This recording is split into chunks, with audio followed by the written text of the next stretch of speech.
Welcome to the Pat Mayo Experience, presented by DraftKings crossover show today with everyone's favorite punchable face, Davis Maddock. We're talking about the worst teams in the NFL by win totals and which ones are actually going to be the worst, and maybe some teams that have higher win totals that may not end up being so good. Prepare for us to be very wrong by a lot of these predictions, but it's nice to jump back into football, plus regular Davis stuff. After we talk NFL for about an hour, we get into the other stuff that we enjoy talking about. We talk about RFK for a bit. We talk Twitter versus Threads, and if anyone's actually going to Threads, the answer is no. Everyone is actually going to stay on Twitter.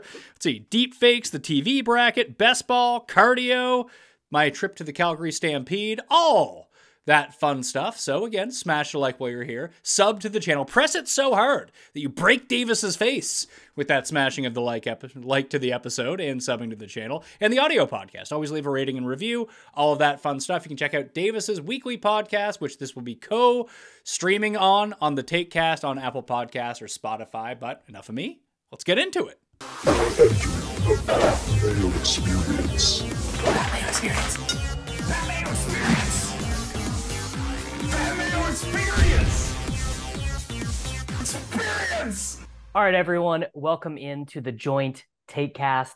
PME, Davis Maddock, and Pat Mayo with you here. Pat and I both just had a nice little opening in our schedule, so we figured we might as well get the band back together. We're going to hit you with a little bit of NFL talk to begin with to keep the SEO monsters happy. We're going to be talking about the 5 worst teams in the NFL.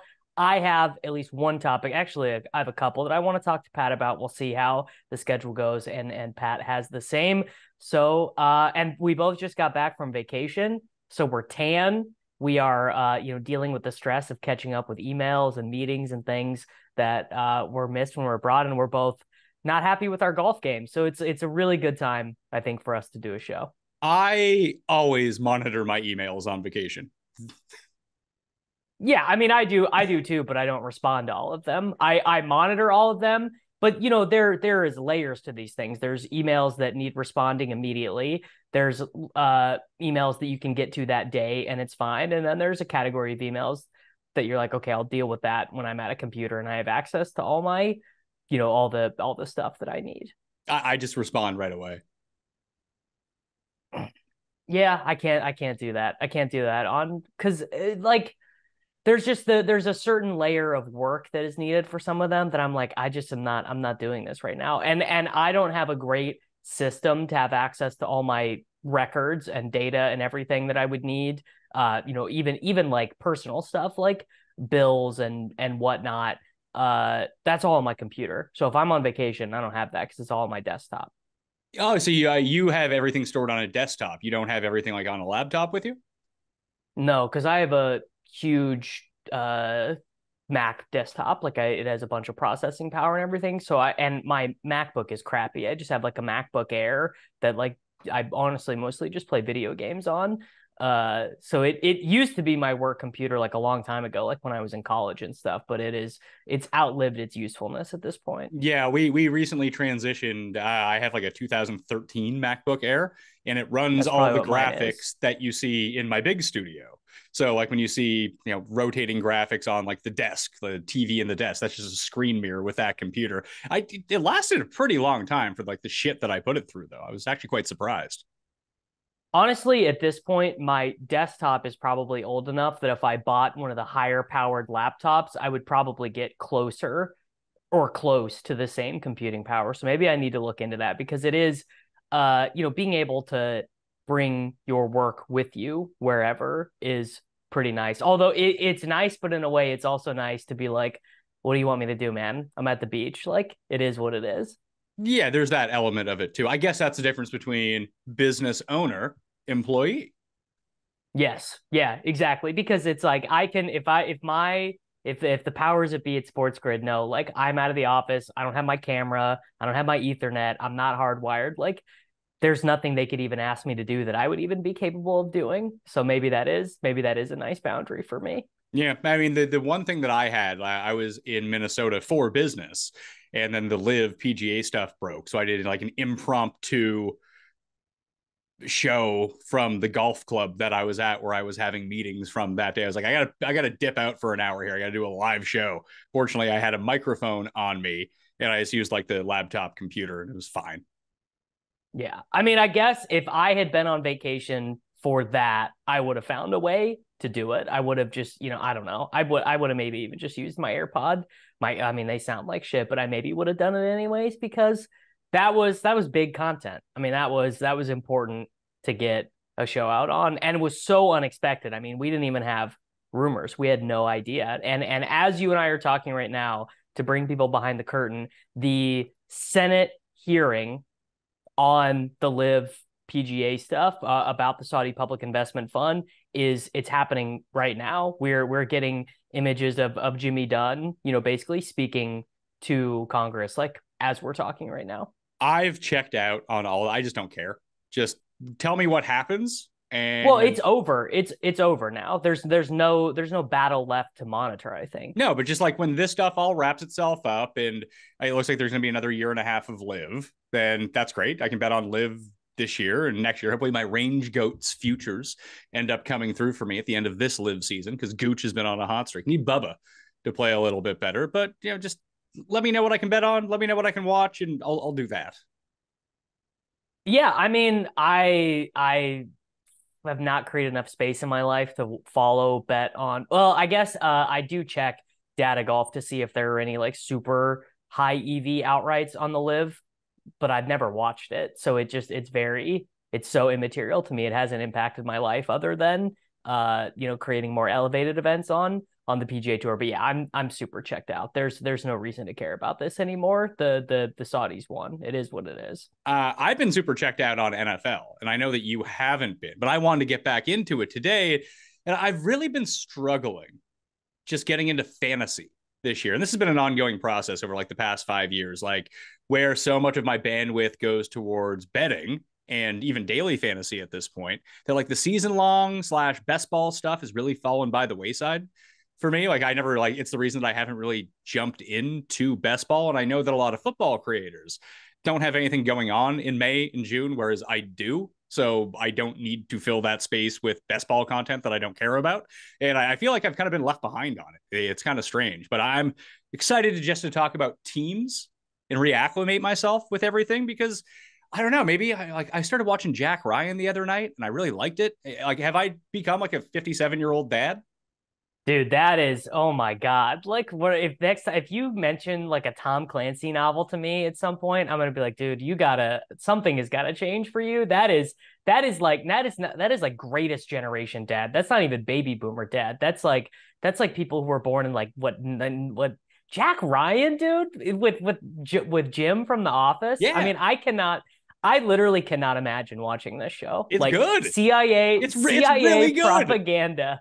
It's CIA propaganda from the fucking guy from The Office. Like, no chance am I watching this. Like, it would be outside of the top 100 things I would watch on a flight or whatever. Well, it's got Jack Ryan. I mean, you didn't enjoy the Jack Ryan movies. Like, you're not a big Hunt for Red October guy, which is an awesome movie. No, Hunt for Red October is good. I liked Hunt for Red October, which actually is going to loop into the thing that I want to talk to you about a little bit later. Is it about world's fastest submarines? No, it's not. It's not world's fast. I have no interest in Ocean Gate content, submersible content. Yeah, Hunt for Red October obviously is a great film, but like Jack Ryan is below my line. You know what I mean? You watch all those fucking terrible Lord of the Rings TV shows. Because I've read all the books. Who cares? So you already knew what happened. Then you went back to watch them. I mean, I haven't read the Tom Clancy novels. And I will say, Jack Ryan, Amazon's, just like with Lord of the Rings, apparently, they've dumped the budget into the show. It's the last season of the show. It looks great. It's a spy thriller. I believe you. I mean, I have no doubt that what you're telling me is accurate, that it's a good show, that it's well made, that it's well filmed, that the acting is good.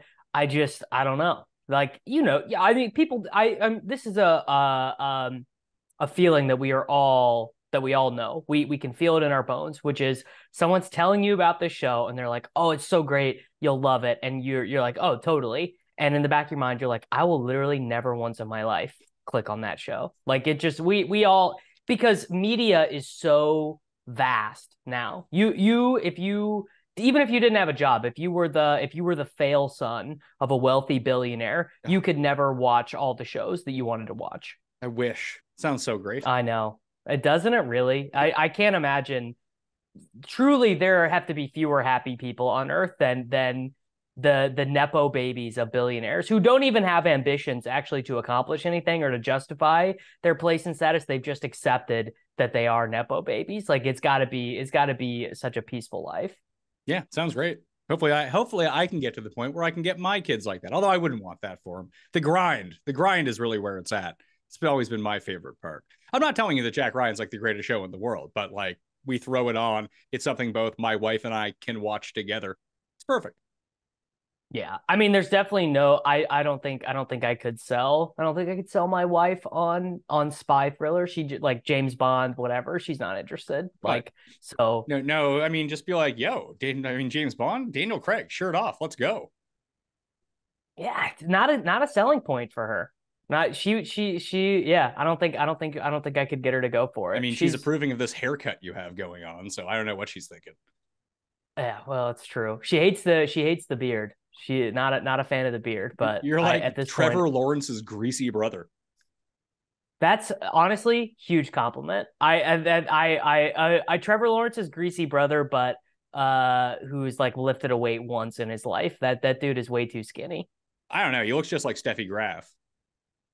Yeah, not good. That's not what you want. You don't want people to think you have the physique of a women's tennis player, women's soccer player, maybe, not tennis player. All right. Well, worst teams. Let's talk about them because I don't think Jacksonville's gonna be one of the worst teams. Although it's possible. Oh no, you never know what happens in that division.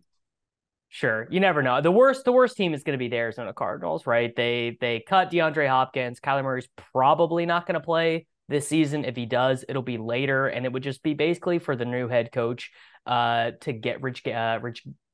No, it's not. He's got a name that sounds a lot like Rich Gannon, which always messes me up.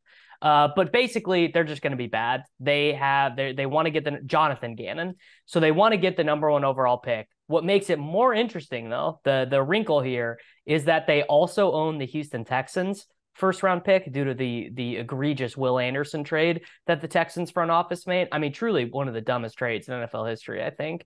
And the Cardinal season, I think, would be considered a failure if they do not get the number 1 overall pick and either select Caleb Williams next season with that pick or get one of the largest returns in NFL history for a number 1 overall pick if they decide Kyler is the guy they want to ride with. There's no way they can ride with Kyler if they end up with the number 1 pick, though. Like, that doesn't make any sense. Well, sure. If they get the number 1 pick and they, Jonathan Gannon and his coaching staff, they say, you know what, Kyler, actually, the back half of his contract, pretty reasonable. We think he's good. We think he's fully recovered from the ACL. We actually would prefer to build around Kyler.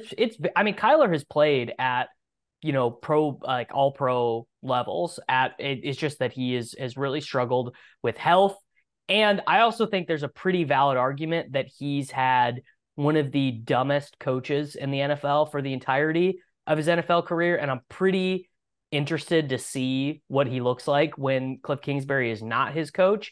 But the other thing is, there could be a team that really wants Kyler, right? And that could end up happening next offseason. Like they could be shopping both packages. They could be shopping Kyler, they could be shopping the number 1 overall pick and just leave that optionality open. Like the Commanders trading for Kyler Murray feels like such a headline. I could just envision it happening. I think that it would probably take less to get Kyler because you'd have to inherit the contract, and regardless if it gets 100%. better, if it gets better in the back end, that's fine and everything. But having Caleb Williams, he's 21 now, so he's going to be, let's see, when's his birthday? In November.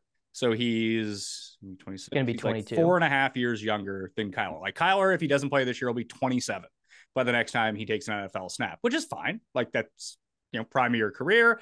It, to me, would make some sense to trade for him if you're like one of these QB star franchises. But I mean, has he actually really been good? He's been like fantasy good, but has it really? He had like 2 really hot starts of the seasons and then just never amounted to anything. I mean, 2021 was the year you would point to if you wanted to say. He was 9-5 in his starts, 7.9 YPA, and he was actually doing it without running a ton. In fact, that was the year where he kind of started to curtail his running, only 88 attempts that season.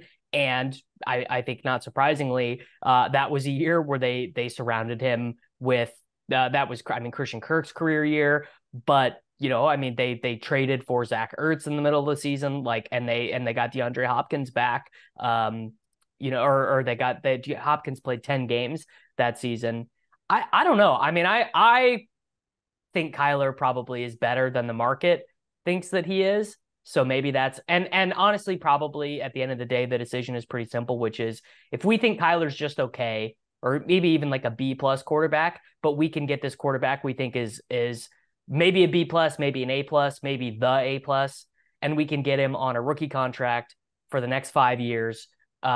We should probably just do that and get whatever we can get for Kyler. That's the idea. And you have to think about your range of outcomes with this. I think we know that Kyler Murray is not an A+ quarterback, and he's probably a B+, which is good. You can win with a B+ quarterback. You can win a Super Bowl with a B+ quarterback. But if you want to have that longevity and sustained success, which we've seen from the A+ guys, and I mean, maybe we can grade the A+ quarterbacks in the NFL. Like there's only a handful of them. And even if you get like an A at a Caleb Williams, and maybe he's an F, maybe he absolutely sucks. Who knows? We've never seen him play a pro snap. And maybe, listen, we've seen this a few times as well, where the presumptive number 1 pick in the draft isn't quite the number 1 pick in the draft by the time that the draft comes along. Spencer Rattler was like the man who was predicted, and he's like, I don't even know what's up with him. I think he might even be playing spring league football or something. Like he's definitely never going to be an NFL quarterback. It does seem like Caleb Williams is, I mean, let me see. I'm just trying to think back. Like Lawrence was the first one since Luck that was supposed to be like amazing. But if you try to gauge the hype of Caleb Williams coming out versus a lot of the guys that we've seen over the past, 3 years or so, 4 years or so, he seems, outside of Lawrence, he seems to be like the best prospect of the bunch, basically since Burrow. I would say Lawrence-ish, especially because they shared the denominator of playing so well as freshmen, true freshmen. That is pretty big. I mean, Burrow. People do forget this about Joe Burrow. Like Joe Burrow is old. Joe Burrow is like, for example, Joe Burrow was 22 his really good season at LSU, which is like Joe Burrow is 27 years old. People I don't think people realize that. He's 26 years old, and Caleb Williams will be 22 years old in November. Oh, well, I guess that's true. Maybe he would. Maybe he's got a weird birthday, I guess. Because I just knew he was playing as a freshman at Oklahoma, or maybe he redshirted. I guess I'm not 100% sure about that. But yeah, Burrow transferred, right? And he transferred back when the rules and he redshirted a year, backed up 2 years at Ohio State, and then he was in college for a long time. He entered college at 2015, which is crazy to think about. Either way, when the draft came along, it's like Joe Burrow was the number 1 pick. Like there's no discussion in this. He's going to be really good. It's like he's basically, his upside is, I mean, you can't say that anyone's upside is Tom Brady, but people looked at him and be like, hey, he's very Tom Brady-esque, but he's a more finished product than Brady was coming out. Yeah, 100%. And that turned out to be kind of true. I think like a combination of where, like, probably not as high as Lawrence was viewed, but higher than where Burrow was viewed. Because the Burrow hype came out of nowhere, right? I mean, he literally was forced to transfer schools. Like Caleb Williams was known as a 5-star quarterback recruit since he was like 15. So he came into Oklahoma. He came into Oklahoma thinking he was going to be the Heisman winner of the year after Rattler won the Heisman, and then Rattler played so bad they were like, you know what, let's just go with this kid, and it mostly worked out for them. Yeah, and listen, as someone who roots for USC, I very much enjoyed that he transferred to USC to make them relevant. I didn't know that. Why do you root for USC? What is the connection there? My brother moved to Huntington Beach in 2002, I want to say. And I went down to go visit him, 2001, 2002, whenever it was. And I went down to go visit whatever year that the first Carson Palmer year that they went undefeated. And they like split the national championship with whoever the hell it was. I don't really remember. So I was pretty young at the time. I was like 14, something like that. It was like the first college football game I ever went to. It was a USC game. I was like, yeah, this is great. Got myself a Carson Palmer jersey at the game. So it's just one of those things. And like, I don't care about college football at all. Right. So it's just like something to pay attention to. And they were the team that I paid attention to. All right. They were real good when I got into them. Yes, that tends to be like a 1-to-1 correlation in keeping up the fandom. So my next hot take, Cardinals being the worst team, not a hot take. What is a hot take when you're looking at the markets, I think, would be that I expect the Carolina Panthers to pretty easily be the one of the 5 worst teams. Like I don't really think they're gonna have to sweat it. I think they are gonna have an incredibly hard time moving the ball on offense. And I think they're going to have a hard time being a good offense, even if Bryce Young is something like what you would anticipate out of a top quarterback selected in the draft, because their offensive weapons, is about as bad as it gets. Their 3 wide receiver grouping right now is Adam Thielen, DJ Shark, and a very overdrafted second round wide receiver, in my opinion, in Jonathan Mingo. Hayden Hurst is their starting tight end. They gave Miles Sanders like a 4-year contract in free agency. It's like a bunch of dudes you kind of know, and Stroud's job is going to be really hard. This is not like Patrick Mahomes stepping in to the Chiefs offense. This is like what you expect with rookie quarterbacks. A lot of the time it's them stepping into a really bad environment. Now, I don't know. Maybe Frank Reich is really this great head coach. I think he's probably a fine head coach. And yeah, I just think they're going to suck ass. I just think they're not going to be able to score at all. Their one saving grace maybe would be that the division is not very strong. And one of the other potential 5 worst teams, the Tampa Bay Buccaneers, are in this division. But I just don't see how they score enough points. I do not know this. Like maybe there are people, punching air right now being like, actually their defense is really good. First of all, who cares? Second off, it's just not going to matter. If you're scoring like 18 points a game, it does not matter. How many wins did they end up with last year? 6? 7? Let's take a look. Off the top of my head, I would guess they won 7.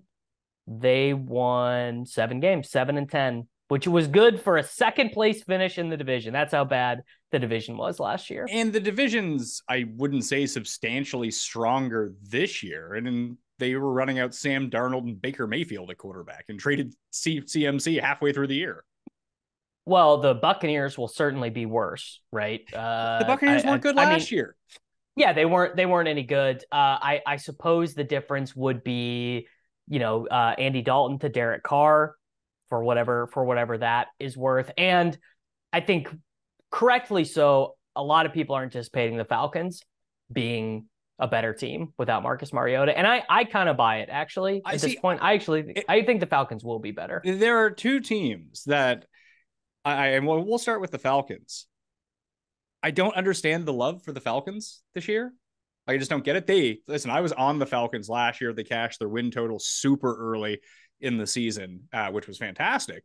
But they won some stupid games last year. Maybe Arthur Smith is actually a very good coach and getting Bijan in is going to be great, but they just seem like a team that you would make in Madden and to be like, oh, I'm going to score 500 points a game. But in reality, that team doesn't score any points.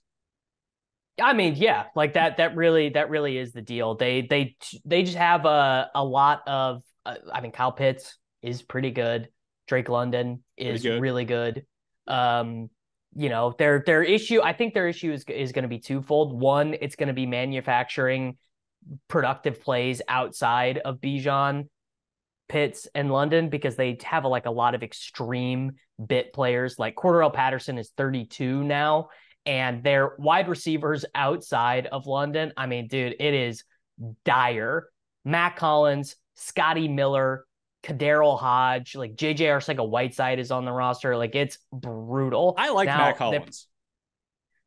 Well, you're not alone. The Slappies, he had that 30-point game, and then the Slappies kept playing him on DraftKings. They just kept playing him and kept playing him. I'm not too concerned about his fantasy production, but I just like Matt Collins.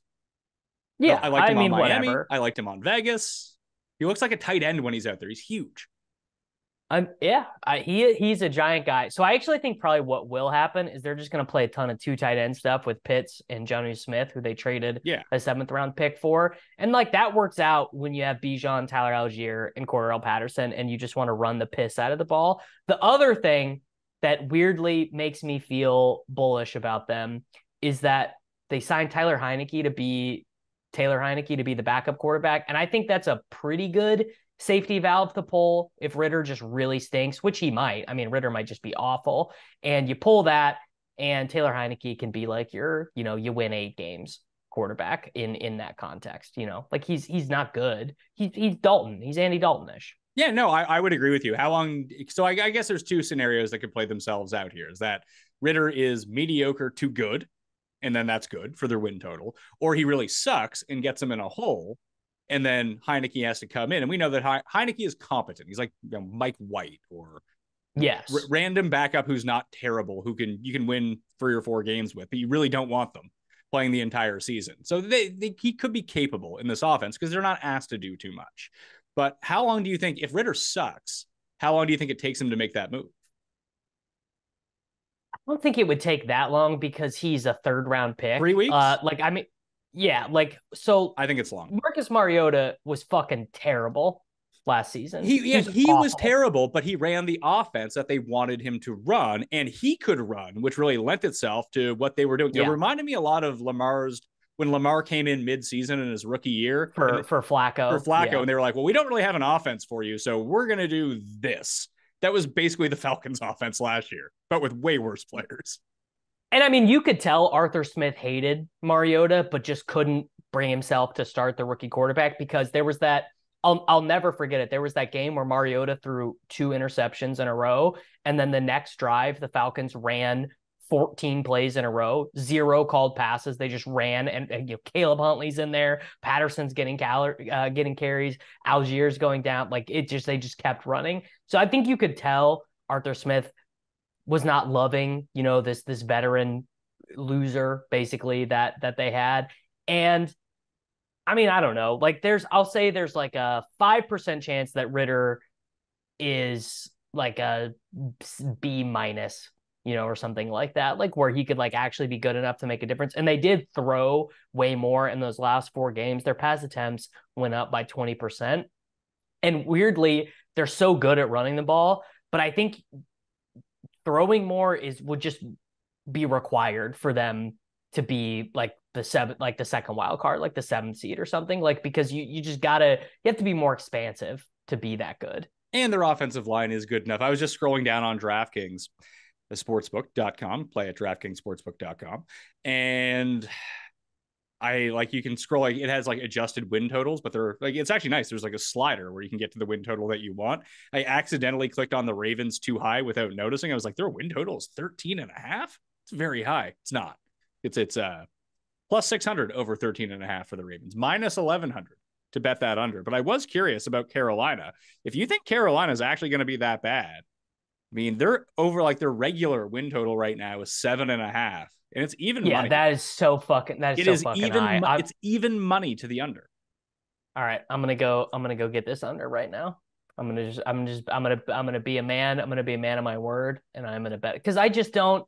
Maybe, and I assume what people are punching air and telling me is that like, oh, they have all these good defensive players that you don't know about, and Frank Reich is this really good coach, and I just don't even care. If you give Adam Thielen 3 years, $25 million, and that's your idea of providing cover for your rookie quarterback, I just don't think that shit is going to work. Hey, good veteran presence, great route runner, still electric in the red zone. Can't guard the guy in the red zone.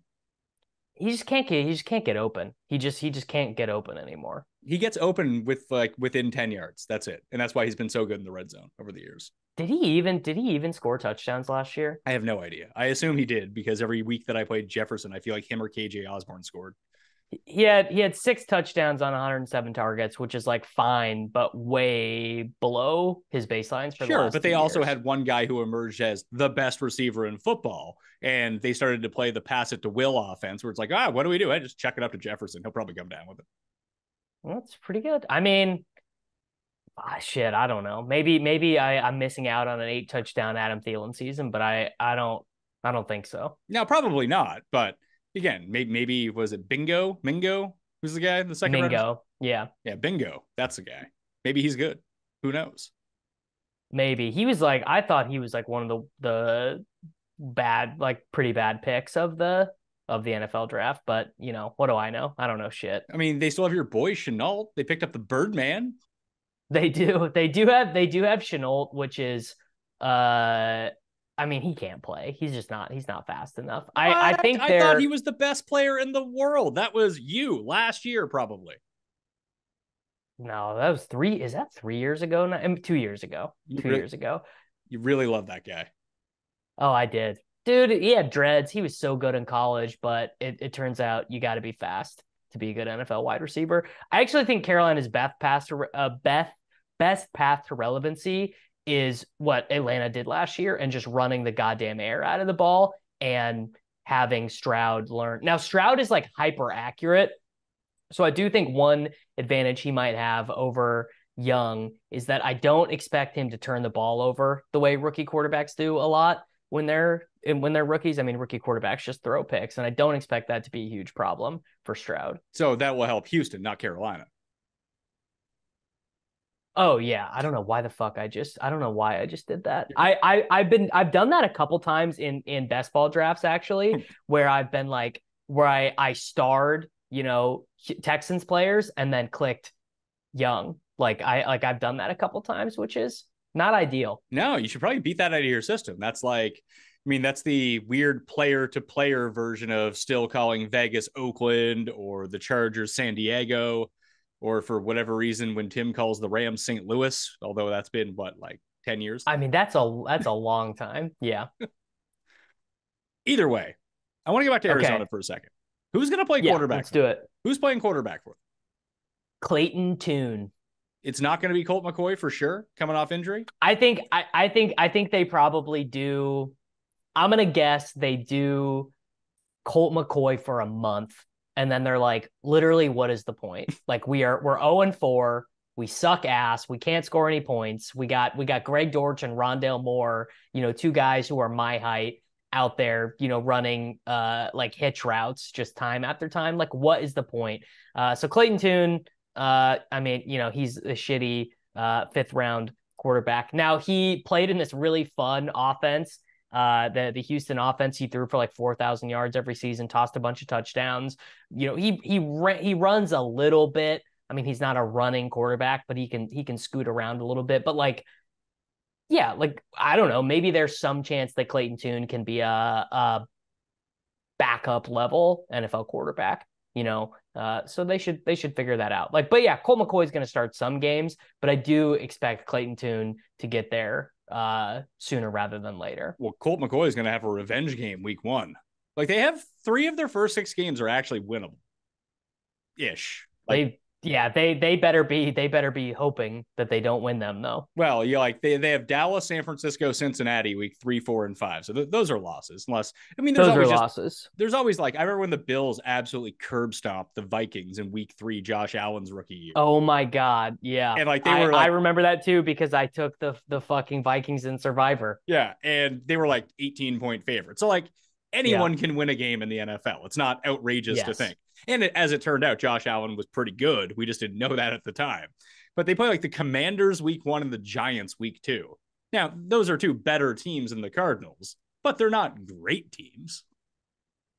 No. I mean, look, the Commanders can lose to anybody any given Sunday. I mean, they have a bad quarterback situation too. It wouldn't surprise. I don't have the Commanders in my 5 worst teams, but it certainly would not surprise me. Well, by the sportsbook odds, Arizona is the worst team by far in the NFL. They're 4.5 wins. Then the next 1, 2, 3, 4, 5, they're all tied for second. The Rams, the Bucks, the Commanders, the Colts, and the Texans are all 6.5 wins. So out of those teams, I would take the Rams over for sure. I like the Rams over too. And I mean, it's all injury dependent, obviously. And it's funny because I was talking to Levitan about this, and I think I brought it up on a few best ball shows, so I don't really want to rehash the points too much. But Stafford, Kupp, Higbee, Stacks sound pretty good. And their defense is not bereft of all the guys who were good. Yeah, but who cares if the defense is? If they're giving up a a ton of points, that's just more passing. You're right. I mean, to your point, which everyone should always remember, is that who gives a shit about defense? It doesn't dictate things that we're really talking about, because scoring points is more important. But yeah, their offense. I mean, so they don't have like a really competent second wide receiver, really. But I would actually argue that is completely fine in the context of this offense, because what you really need is you need guys who are not going to bitch and moan when they're just creating space for Cooper Kupp. And, they should be able to run the ball fine. I guess they're probably going to be starting a rookie on the offensive line. That can go, that can mean anything. Sometimes these rookies come in and they're really good, and sometimes they're a mess and they have to replace them. But I basically expect the Rams to be fine. And if Stafford stays healthy for 17 games, they're winning more games than this, like almost guaranteed. Yeah, see, I don't know if I have enough confidence to bet their over win total at 6.5, because that's a juice to, let's see here. I'd probably play an alt on them if I was going to play it. Actually, it's almost down to even money. You'd want to bet over on like 8 or something, though, instead. 7.5 or 8.5, and just over 8.5 is 3-1, and just hope, like, at this point last year, everyone just said the Seahawks were terrible. And it turned out the Seahawks were pretty good. If the Seahawks, let's say, Geno Pumpkins go back to being terrible, and they go back to being, they basically do this year what everyone thought that they would do last year. Now, if there's a little hype behind them, like, would that stun you? I would be surprised. Yeah, because let's say bad being 7-9. No, 7-9. 7-9 feels like, I don't know, pretty close to equilibrium for them, because Pete Carroll still misses some stuff like he gives up points in games a lot. And also, like, a lot of their success was, I mean, obviously Geno was really good in those first 8 games, but also they just kept getting these like extremely crazy event long touchdowns from Rashad Penny before he got hurt, and then Kenneth Walker. Like, these guys were just ripping off like 60-yard touchdowns every single week, which is like, I think Kenneth Walker will probably have 2 of those this year, but I don't know if they're going to get like multiple 50-yard runs every single game, and that impacts win expectation a lot. Well, it's funny because for years they couldn't block for Russ Danger, Mr. Unlimited, if people forgot. Yeah. My guy, Russell Wilson. And then the moment he leaves, they draft 2 rookies who are awesome for the offensive line. And I mean, quarterbacks do kind of own sack rate, though. Like, there are like Joe Burrow is just going to get sacked 10% of the time. Sure, because he wants to hang in the pocket wall and make those downfield throws. Like, Geno had time last year, and they were actually able to run the ball, which they were not really able to do with Russell Wilson. I mean, I would have to check the time to throw data and stuff on that or whatever. I mean, I think you're probably right. I also think Geno is just honestly, at this stage in his career, he was more decisive, right? I mean, that was his deal. He just is like, dude, I have been the journey of Geno Smith's career has been a wild one. Like, he was out there. I mean, that was the thing, is, right, he was executing the offense, and the whole time Russ was basically telling Pete Carroll, like, I don't want to run this offense. I want to do something different, and was just fucking it up. But I put it this way. I just don't think that Geno not being the most hyper-efficient quarterback in the league again is on the table. Just 100%. That's something I'm throwing out there. And if you look at their win total, they're 8.5. And like I said, 7-9, I think would be a bad season for them, considering to bet the over of 8.5 right now, it's juiced to -175. The under is +150. Yes. I mean, the market is far more certain that a lot of things last year that were unpredictable and honestly subject to just random variance are just like for sure going to happen again. I think you're absolutely right. Yeah. Like the only one that people don't seem to be buying into are the Giants. Yeah, I mean, I think, and I normally hate the fucking New York Giants, but the Giants are twofold. One, I mean, one of the biggest advantages you can have in coaching is just having a good, one of the biggest advantages you can have in football is just having a good coach who gets it. They have a good coach who gets it. Like, Brian Daboll is just really good. Also, I mean, they had success last year with like just an absolute bunch of jabronis catching passes for them. I mean, the guys who were getting, I mean, their team leader in targets was their running back. The second leader in targets was a guy who every coaching staff who's ever been in New York has wanted to put on the bench, despite the fact that all he ever does is produce, is Darius Slayton. Richie James, who's like the Chiefs' 9th wide receiver. Undrafted free agent Isaiah Hodgins. 4th round rookie tight end Daniel Bellinger. Like, just losers. And now they signed a bunch of guys, and I don't know how many of these guys are going to be any good, but odds are they're probably going to get some level of decent performance out of Campbell, Wandale, Shepard, Jamison Crowder. Like, they're going to find one guy who can play out of there. Well, they drafted Jalen Hyatt. You're gonna say, Go ahead. Between Crowder and Shepard, you can piece together like 80% of a season after their injuries. And Campbell too. Like, so between those three, you Wandale. get one good receiver for 17 games. Sure. You get one good wide receiver there. You probably get one good wide receiver out of Hodgins, Slayton, and Hyatt. Then you piecemeal it there. And they trade, I think, a perfectly reasonable pick for Darren Waller. Daniel Bellinger is a fine blocking tight end. You could play 12 personnel if you want to. You could throw the ball to Saquon a ton. Like, it's a much friendlier offensive environment for Daniel Jones and for the New York Giants than it was last year. And it pains me to say this because I really hate the Giants, and I'm dunking on them during the Joe Judge Gettleman tenure. Was like, honest to God, it was one of my favorite times in football, was dunking on that shit mess of a team.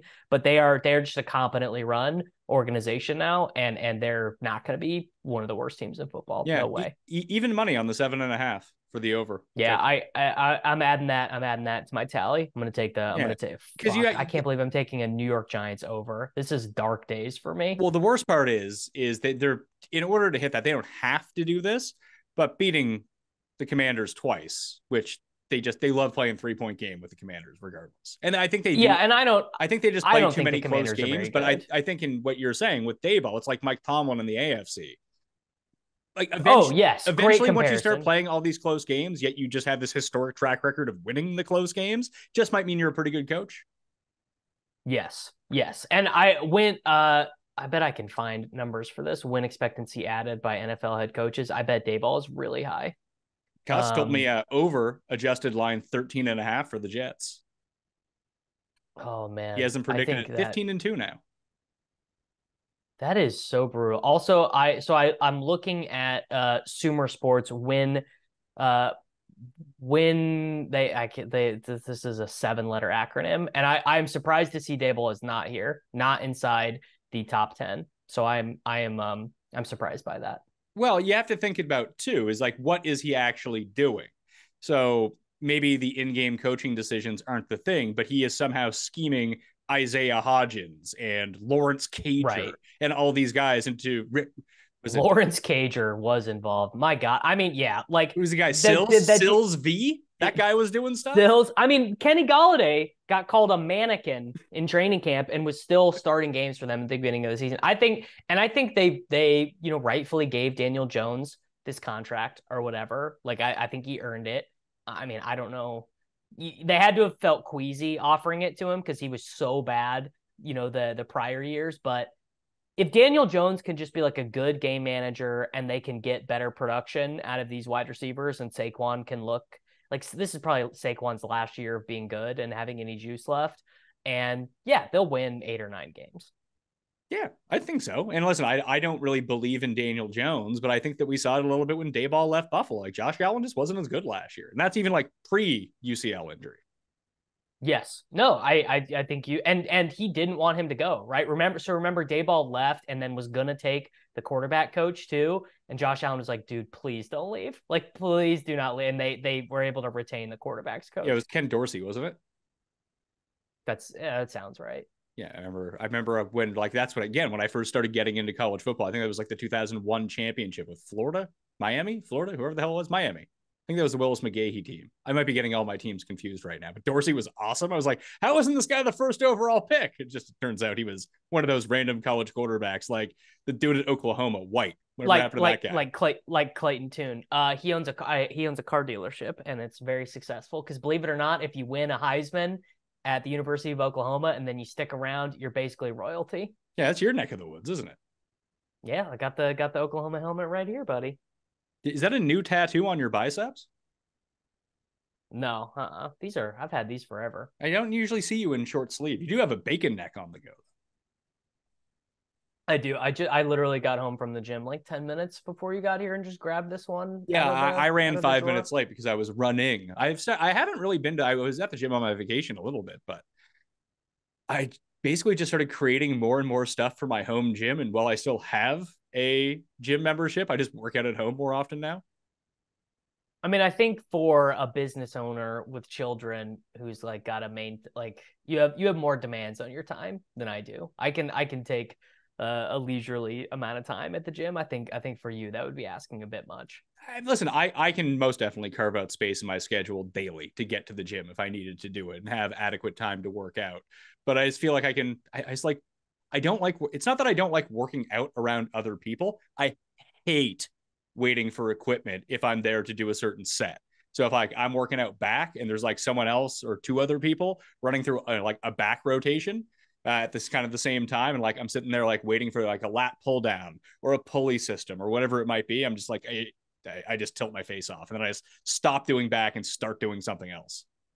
I don't It's like that. it's yeah, it's horrible. My gym is very rarely that full. On like a Saturday, if I decide to go on like a Saturday morning, it'll be that full, but not at not at 5:30 in the morning on a random Yeah, Tuesday. when I DM'd you this morning about, because I was supposed to golf today, but it's raining here, so I don't want to play in the rain. When I'm not playing good golf and it's raining out, like that's just double the anger for me if I'm going to be out there. Awful. So I know Yeah, no, myself a little bit, unsurvivable. know myself well enough to be like, if I was playing great, I would most definitely be out there playing right now. But like, I don't want to play in shitty conditions and not play well. Like that just sounds like a bad time. And I don't want to put myself through that. But yeah, I think it was like 7:30 my time, which is 2 hours ahead of you. And you just instantly responded back. I was like, Jesus Christ, what are you doing up? If I didn't have I kids, wake I up. wouldn't be up at 5:30. Yeah, I wake up at 5:30 every day. 5:30, 9:30 bedtime ish. Living like a monk. Impressive. Well, when I was on Mountain Time the past week, I forgot Oh, how much I mountain missed time. Mountain Time.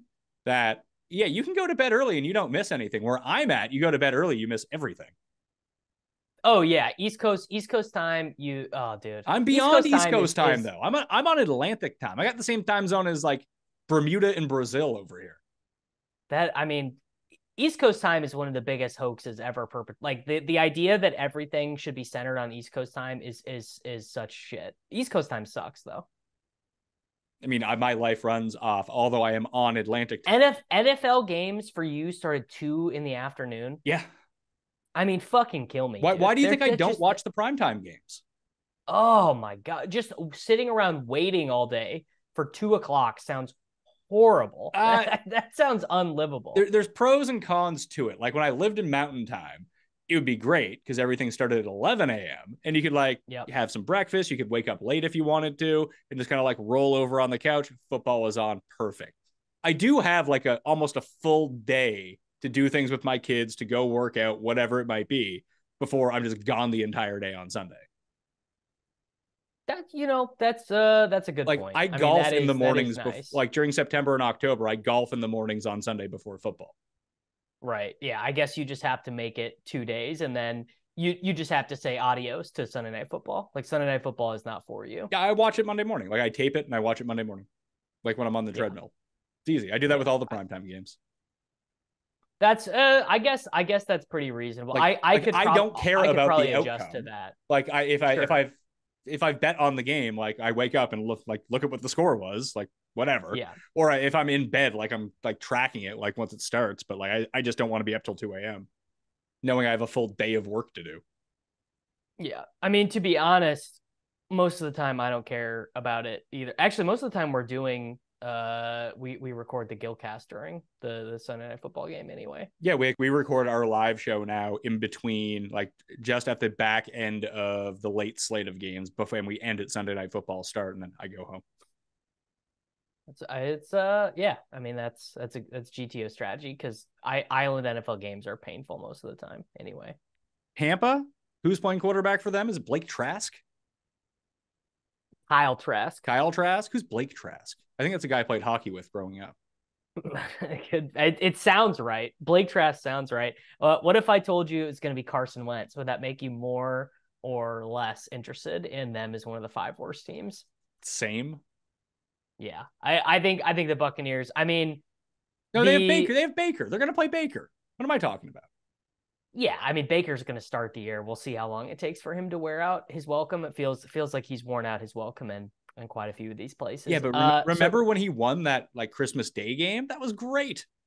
Dude, do you remember when he came off the plane like 48 hours left and led the comeback? Yeah. On Thursday Night Football? That was on awesome. Christmas Day, wasn't it? No, it was before that. It was before we got to look it up now. What was a lot of PFR searching for me today. So that was his first game. It was as a Los Angeles Ram against the Broncos, right? It was on December 8th. It was a Thursday night game against the Raiders. What game am I thinking of then? Did they play on Christmas Day? They did play on Christmas Day, and they won 51-14 against the shitty Denver Broncos. Yeah, that's a game that I'm thinking where he lit it up. Yes. Yeah. That's a game that I'm thinking about. Yes. So Baker in that game went 24 of 28 for 230 yards and 2 touchdowns. Yeah, because I remember I played him on that slate, and I was like, "Oh, I am dancing with this." And then like he was like the 4th best quarterback on the slate by the time it was over. So shit, I don't know. I mean, the one thing the Buccaneers have going for them is they are clearly the answer to this year's who could possibly be the 2022 Seahawks. Like everyone thinks they suck. Everyone thinks they're going to trade their veteran wide receivers. No one has any faith in their young running back. The head coach has been around the block many times, and they just let a prima donna quarterback vacated the premises. Like I don't buy what I'm saying. I'm just merely supplying the other side. But yeah, the Buccaneers are going to be terrible. Listen, I think that all the teams in that division are going to be terrible. Like, I don't think that all of a sudden the Saints are just going to be amazing. I think they're probably the best team in the division, but yeah, I think they're going to be all right. They'll be all right. That's fine. So if the best team in your division is all right and 3 of the teams absolutely suck, I mean, maybe you think Atlanta is going to be great. They seem to be the trendier team. I find in this situation, Celia and I used to talk about this all the time, that the answer, whenever the Ravens starting running back would get hurt, the answer to the question of who do you want in fantasy is the guy that no one else wants. And the answer was inevitably always Justin Forsett. Yeah. Oh, man. Loved. But he'd be like Forsett. 3rd on the depth chart. It's like, oh, no, this young guy, this guy. It's like, no, it's just Justin Forsett. So the Bucks might be the answer here. Like, they have the bones of a decent team. And let's not pretend like Brady was like awesome last year. He was all right, but he wasn't. No, he was pretty bad for his baseline. So the another thing to keep in mind with all of these NFC teams is the total lack of quarterback talent in the NFC. Like we could see some wild results because talent level at quarterback in the NFC is Hurts in a tier of himself, Dak and Cousins, and then just a bunch of question marks. Like if you systematically go through it team by team, you're looking at, okay, we got Daniel Jones, we got Sam Howell. Hey, you can talk about like, I mean, yes, I think Hurts is probably number 1. And who'd you have after that? You had Dak and who? Dak and Cousins. Okay, I thought you didn't say Cousins. I was about to say like Kirk Cousins is one of the 3 best quarterbacks in the NFC. Yes, yeah, and like Goff might be 4.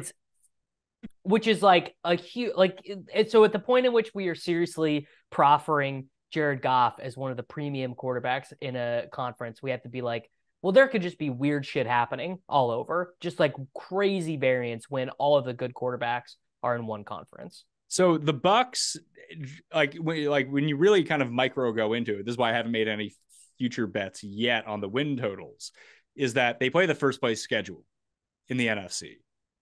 So they get the Eagles, and they do play the NFC North, which could be good or bad. Their crossover is the AFC South, though, which is super easy. But their random like extra game is against the Bills. Well, I mean, hey, probably like 17-point dogs in that game. Maybe, but like there's a couple teams like let's kind of wrap it up with this because I mean, Houston or Indy, who do you think's worse? or Tennessee? Houston or Indy? I think Houston is worse. Is Tennessee going to be any good?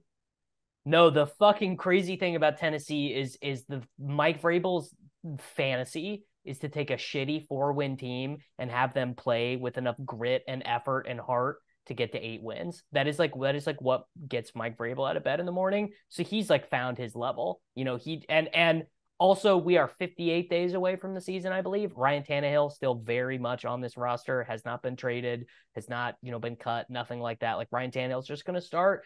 And the difference between Ryan Tannehill and Will Levis, I think is massive. I think the Titans are going to be a completely pointless team. No chance of getting the first pick, no chance of making the playoffs, just a total purgatory team.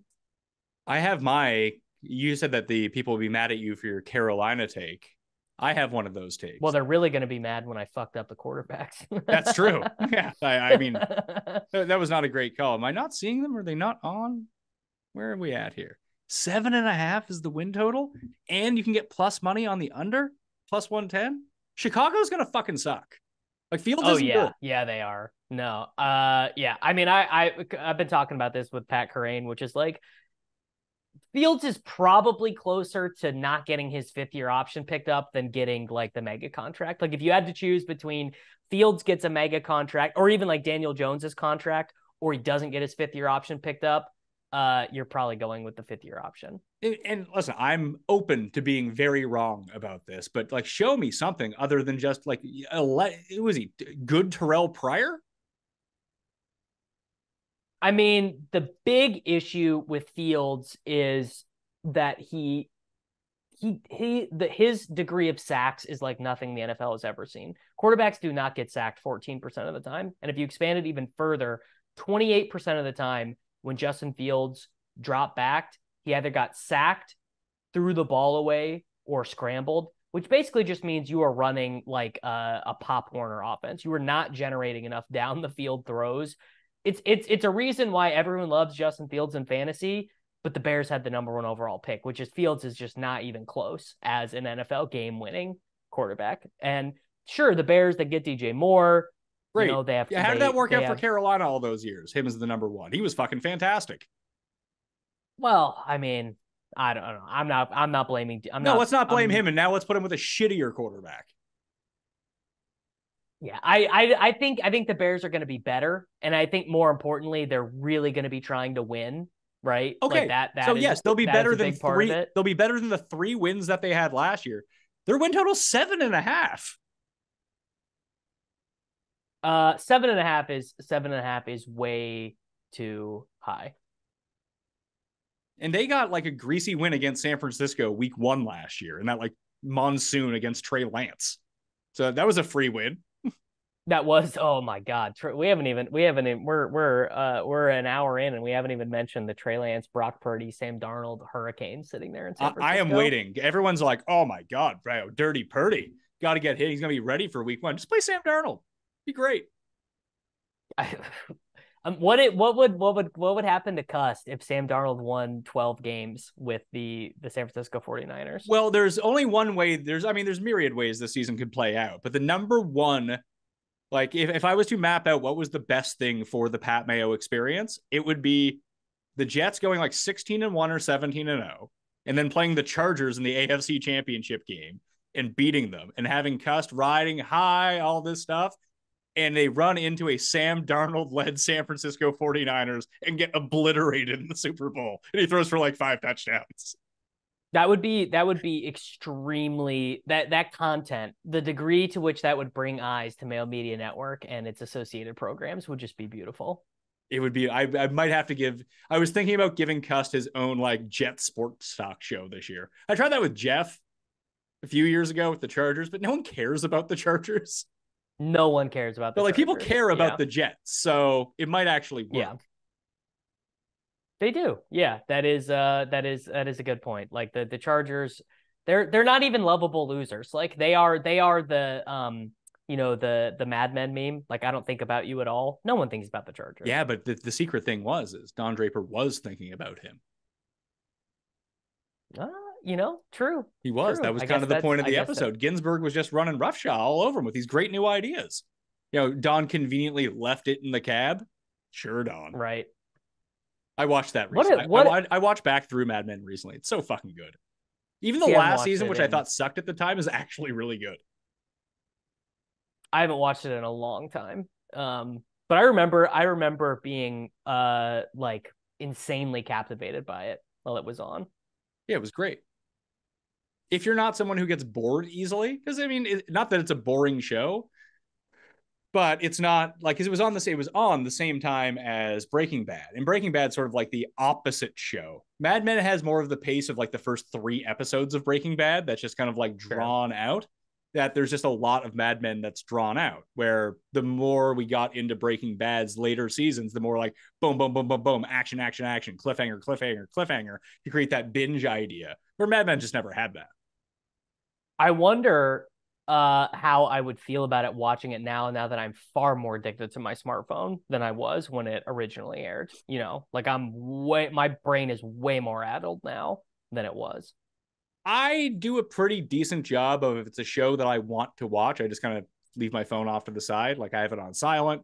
If someone texts me, I can see it come up, then I can see who it is. And like, as long as it's not like urgent, that kind of thing. Sure. Then I'm just not on my phone. Jack Ryan is a phone show. Oh yes. I mean, I appreciate a good phone show, Peaky Blinders. I've been rewatching that.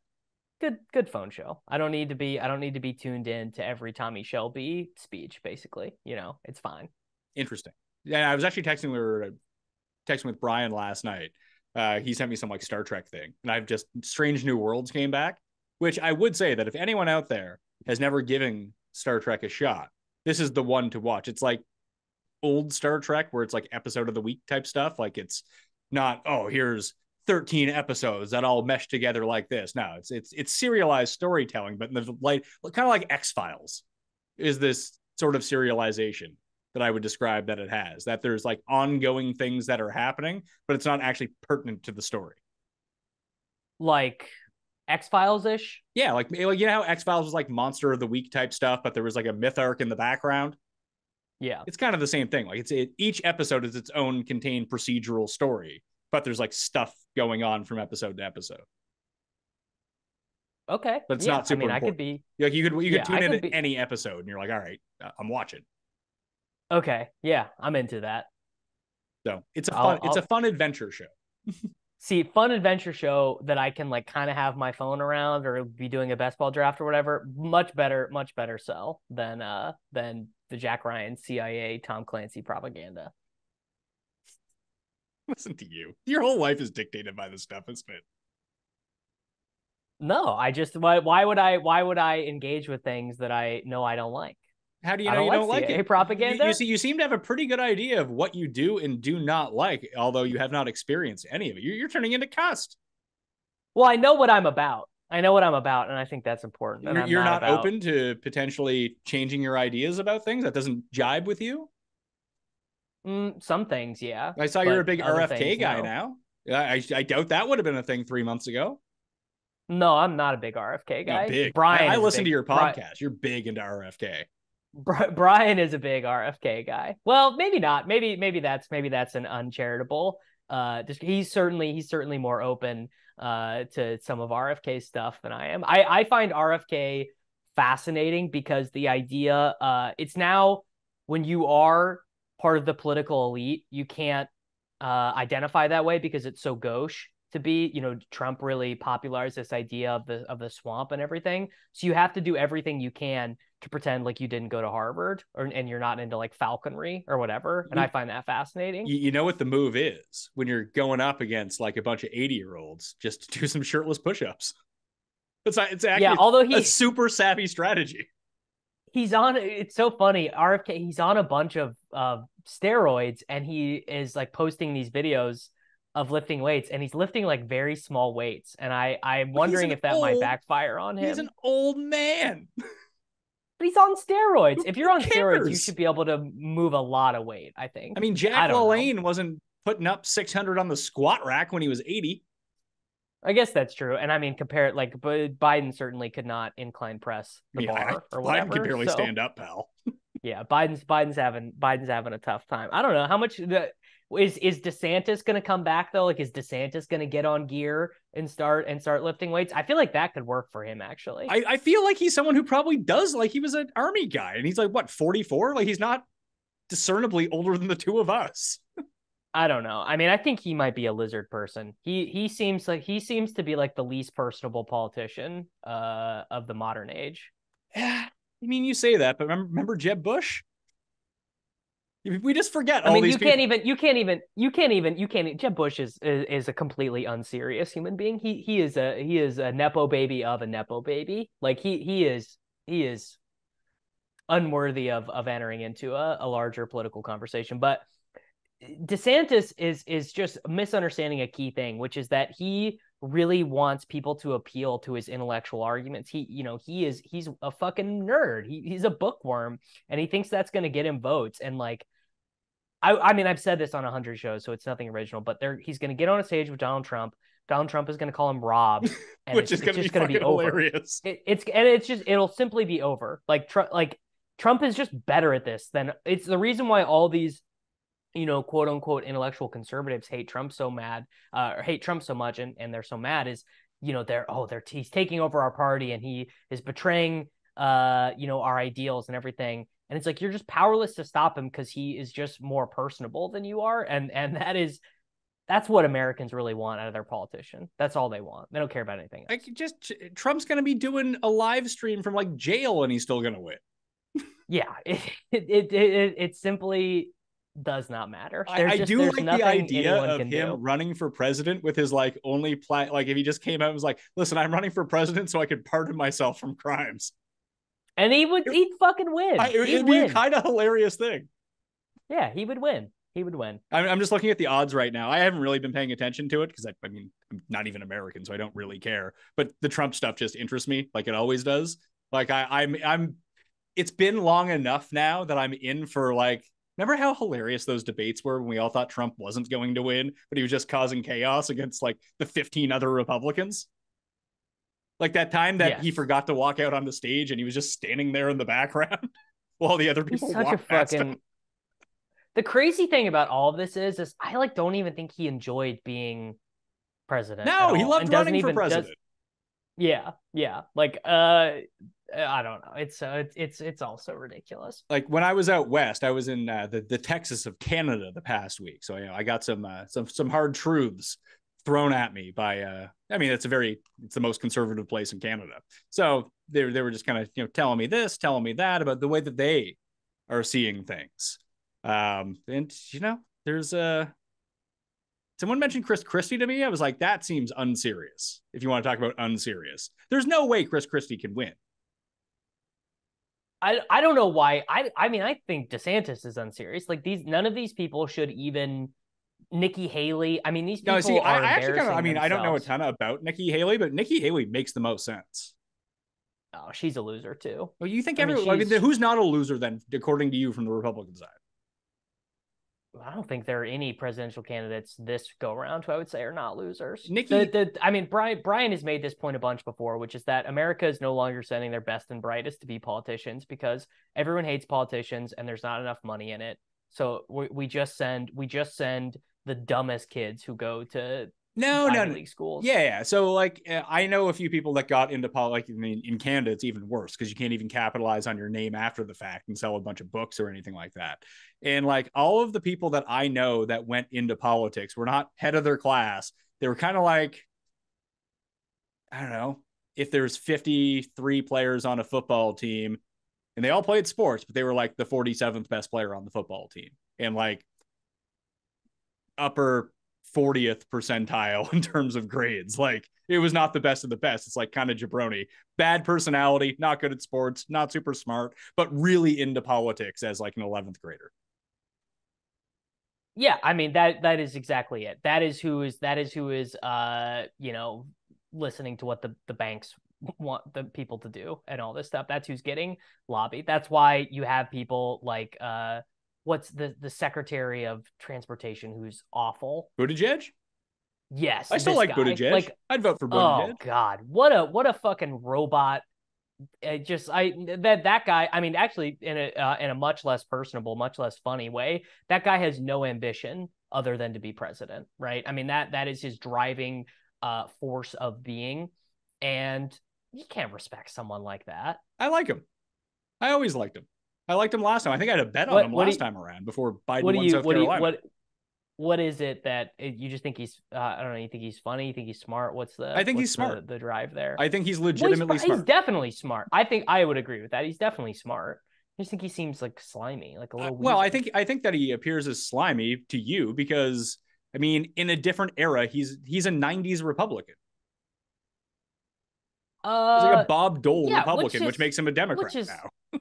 Yeah, I know. Isn't that so funny how far the Overton window has shifted? I mean, yeah. I mean, that's kind of what Biden is. Biden is like Biden's 9,000 years old. Well, what I mean by that is Biden obviously is just controlled by the DNC, right? Good, I mean, because I don't know if he's capable. Like, what's going to happen if he has to debate someone? That's a great question. Like, this is the whole RFK play, right? Like, hey, if I'm serious in this and I'm winning delegates, and I'm the only person against you, you're going to have to debate me once. And if that happens, what the fuck happens? Like Biden could barely... Honestly, if Trump wasn't so mean to Biden in the first debate last time, he probably would have won. I guess that's true. I mean, the one of the biggest what ifs in... I mean, it'll be so forgotten. But, you know, the COVID what if, because Trump was just going to fucking shit on Biden in the 2020 election without COVID, I think. He was going to shit on anyone they ran against him. And then COVID happened. I mean, it's true. Anyone. And which is going to be the same. I mean, it is going to be, I expect Trump to win pretty clearly in 2024, but you know, there's always room for surprises. There's some interesting names on this Republican like odd sheet. Vivek is on there at 33-1. Vivek, the guy who owns the Sacramento Kings? Yeah. Unless there's some other guy named Vivek that I'm unfamiliar with. Is he born in the United States? He's an American entrepreneur. This is a different guy. Oh, I've heard of this guy. This is Vivek Ramaswamy. Yes. Yeah, I've heard of this guy. He's like one of these, you know, you get these new young conservative politicians every so often who the party really tries to advance. Harvard and Yale. Yeah. I mean, just I'm fucking voting for someone who went to Harvard. I just that always feels bad. Don't you love JFK? I mean, he was a flawed man, but I think JFK's heart was in the right place. But Harvard, whole different, you know, the political elites, the oligarchs in the 60s, much different than it is now. Oh, yeah. Much less. So excuses when it doesn't necessarily line up. It's different then, not like now. Well, it was different. You know, his dad was a fucking mafia boss, basically. Like it was a different world that those people lived in. The amounts of money involved and the power. Also, it was kind of like more out in the open. Like people just understood that there was an oligarchy then. I think it's sort of untoward now to admit that the uber wealthy run everything now. You know what I mean? Yeah, and they can do it without actually running. Who's the dude? And I heard Brian talking about the dude in Illinois who's like a billionaire, and he's just like, yeah, whatever, I'll run. Pritzker? Yeah, maybe that's the guy. That's who is. I mean, so Pritzker is I think going to run against Biden, I believe. And RFK is going to. Yeah. I mean, the RFK thing is funny because like he's so popular online, but like, yeah, he's gonna get like no votes. Like no one knows who this fucking guy is. I mean, but they do know who he is because his last name's Kennedy.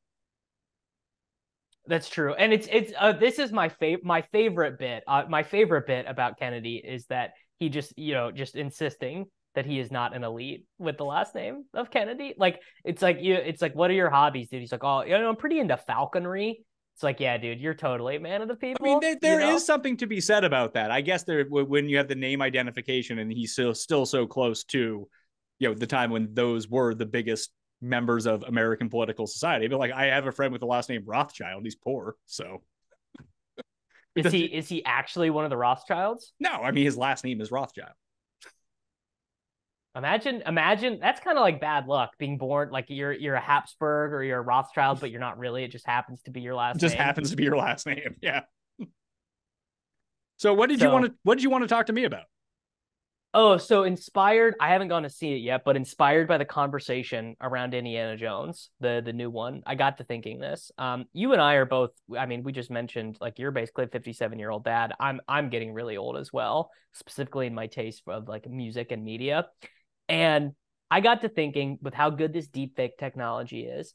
I mean, would you rather have the ability to continuously see new movies as they are presented and as they're created? And obviously, remakes and sequels and shit are so popular, but there are still new movies made. Or would you prefer to basically see different versions of your favorite actors just fucking continually with basically like, so there's a new movie made, but they deep fake Jim from The Office into it or whatever, or whoever Pierce Brosnan or whoever your favorite kid is. Like you just basically get to continually see your favorite actors and actresses in these movies. I don't think. I mean, I wouldn't like my favorite movie from last year was Tar. So yeah, I didn't see this. Not that I saw a bunch of movies, but like I enjoy the writer director side of things and creating an interesting story. I don't really care who's in the movie for me to like it. It just needs to be an interesting story. And I think that's where humans will win out against AI in media production. Although and we have to deal with the fact too, that in today's day and age, like who is really a star? Tom Cruise is still a star. So maybe this applies to Tom Cruise for the next 200 years, that you can keep running out Mission Impossible movies with long after he's dead with him in it, and it'll work fine. But other than that, like who would you even do this with? Because the people that you would want to do it with, the demographics for the age range that would enjoy those movies are just too old at this point. Like if Harrison Ford... No, that's what I'm saying though. That's what I'm saying. I'm saying they don't even need to be involved at all. You have some stand-in. But what I'm saying is that I think Indiana Jones proves, because it didn't do well, like it did fine, but nowhere near as well as they thought it was going to do. That sure. What if Harrison Ford was 20 years younger, more people would have went to go see it? Well, the audience isn't 20 years younger who care about Harrison Ford. They're all old too. Yeah. I mean, maybe but you think some 17-year-olds like, oh shit, man, Harrison Ford's in a movie? I'm there. No. So I was saying I'm thinking like 10, 15 years down the road where like you are able to choose your experience when you're viewing these films. You can watch them as they're originally intended, or you can fucking have, like for me, it would be like I like put Matt Damon in anything, and I'm like pretty much gonna watch it, So you can take any movie you want, but all of a sudden Matt Damon is playing the main character because of AI. Yeah, not AI. It'd be more like the deepfake technology, which I don't think is part of these language learning models. Like, do we even think that's? I know that there are. Think about the deepfakes that you've seen. To create one of those in real time for a feature-length movie with a completely customizable whatever, I think we're nowhere near that. Nowhere near it. No, we aren't. It's a long way away. But I do wonder. And you have to remember, this is a very passive experience, going to see a movie in a theaters, or as you just talked about, just using your phone while you're watching something. Like, do people even care about that? Maybe the larger thing though is that there is, I think, going to there's got to be, because there's these crazy streaming wars and all these companies want to beat each other and they're spending all the money. But now they're not spending all the money because they're not making any money. Disney is starting to pull back, but I do wonder if there is some kind of immersive generative experience, and whoever gets there first. And I mean, this is basically the plot of Infinite Jest, like where the entertainment exists and it just totally robs you of everything around you. But dude, like whoever gets to a enjoyable, entertaining, generative experience first is going to make so much money, I guess so. But then we're all just Wall-E characters. Yeah. I mean, that's where all this is going anyways, right? Is the World Economic Forum, you'll own nothing and you'll be happy. Yeah, unless RFK wins, and then he'll give everyone steroids. They can be super fit all the time. Well, I mean, look, there are worse ways you can go in life than getting as jacked as RFK. Is it like 75 or whatever? How old is RFK anyway? He's older than you think. RFK, he's 69 years old. All right, he's a young man in American politics. Yeah, I mean, he's like that basically qualifies him as like a Zoomer in the White House. I do think it's hilarious that he's married to Cheryl Hines.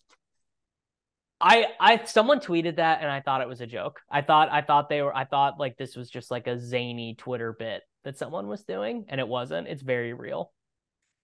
Yeah, my sitcom bracket is down to the final 8. People can vote on that right now. It's up Okay, at the PME on Twitter. Give me the matchups right now. There's 3 that are going to be absolute like runaway blowouts, and then there's like an actual. I'm curious to see what happens in this one. Where is it? Forget what I did with it. It's Scrubs versus Seinfeld. Seinfeld. Frasier versus The Office. The Office is going to win, but Frasier is a better show. I see. This is the point that Gary and I like. I think it's going to be like 95 to 5% in favor of The Office. We'll see. But it's going to be the biggest blowout on the board, just like Seinfeld's going to blow out Scrubs. And then there's Curb versus Arrested Development, which is actually closer than I thought it was going to be. But I figured the internet loves Curb. Curb is going to run away. See, I would go Arrested Development there. As would I. And I love both shows. And then the bottom side of the bracket, and this one just keeps going like 51 to 49 and then flipping, Simpsons versus South Park. I mean, if people, I fucking know these goddamn internet virgins are going to say South Park, and it's just enough. It's enough for me to give up on faith in humanity if people really prefer South Park to The Simpsons. It depends. I listen. I'm people would know me as one of the biggest Simpsons stans that there is in this space, going back a very, very long time. However, it depends on what you want to weight and how old you are too. I think really makes a difference in this conversation. Whereas South Park is still funny. And I haven't watched The Simpsons like realistically in like 15 years. I still watch South Park. Simpsons is still not every episode slaps as hard. Like there are some really bad ones. Like there was an episode I watched a couple years ago that was about like the history of like Moe's Bar Rag. Like they've gone to some bad places, but it's still also something they're doing now is they're accepting more spec scripts is not the right word, but they're having more people who are not staff of the show write episodes. Here's the difference. People are always making excuses for new Simpsons, whereas people just still enjoy South Park. Oh, I'm not making excuses. I'm saying these are good. I'm saying this has been good additions to the show. Like I can put on a new episode of Simpsons and it's still good. I'm saying, yeah, I have made it a point to continue watching like the new South Parks when they come out. I don't do that with The Simpsons. And The Simpsons is my favorite show ever. Yeah, I mean, The Simpsons is a better show, and there's no two ways around it. Larger cultural impact, funnier, better animation. Well, it's all. I don't like the new Simpsons animation. I prefer the old Simpsons animation. Oh well, yeah, everyone prefers the old Simpsons. But that's the way all shows are done now. So it's all done digitally, and it makes it look way worse. Yes, I would tend to agree with that. But I don't know. I think it's an interesting. It's funny because like the early seasons of South Park are so much different than the later seasons of South Park, where The Simpsons has remained relatively the same. Yeah, I mean, what's different about South Park? I mean, the first 4 or 5 seasons are like there's nothing topical about like South Park became a topical commentary show for 10 years. Well, sure, I guess that's true. I don't know. They were doing episodes week of topics coming out. I don't know if I always love sort of like the nihilist, like none of this shit really matters anyway type philosophy underpinnings of it. So maybe it's not always necessarily for me, and that's blocking my view of the hilarity of it. It really sounds like it is. Why don't you just get a better fucking sense of humor, pal? Shit, I guess that's true. I don't think I've ever watched an episode of South Park and not laughed, like never been like, oh, this is bad or not funny or whatever.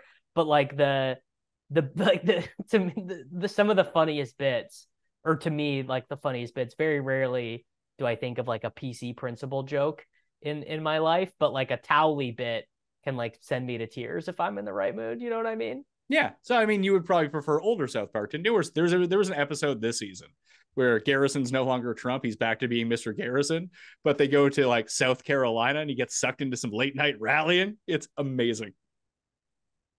I mean, like, and it's not even that I think I even like disagree that much with Trey and Matt. Like, I think we probably agree on Why on do a you lot have of to agree things. with people in order to find something funny? Things can be hilarious. Sure. And it's still like, but also another thing I don't love about South Park is that a lot of the humor is mean spirited, and I don't always love. I don't always love that. And you just said Arrested Development. Like, is Arrested Development one of your favorite shows? Yeah, and definitely. that show is nothing top but 10 mean-spirited humor. Shit, I guess that's true. That's all it is. I guess that's true. Hey, human beings, to pretend that human beings have no contradictions or that we always make sense is it's an exercise in futility. It is funny though, because the Office, I think The Office is going to win this bracket based on the way that the voting has gone. It's going to be that or Seinfeld.